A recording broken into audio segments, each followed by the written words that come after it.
أعوذ بالله من الشيطان الرجيم. بسم الله الرحمن الرحيم. سبحان الذي يسرى بعبده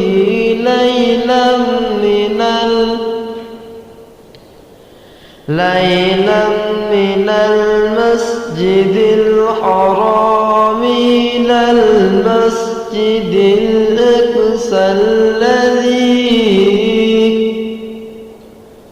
إلى المسجد الأقصى الذي باركنا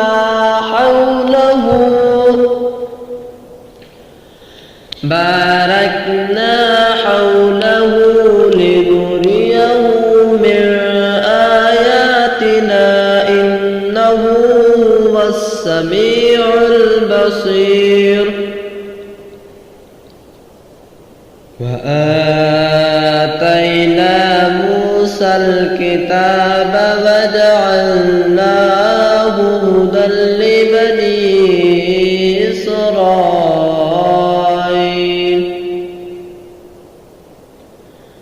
هدى لبني إسرائيل ألا تتخذوا من دوني وكيلا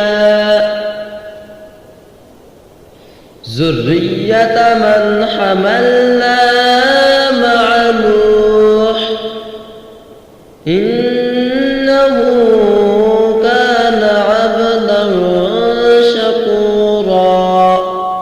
صدق الله العظيم.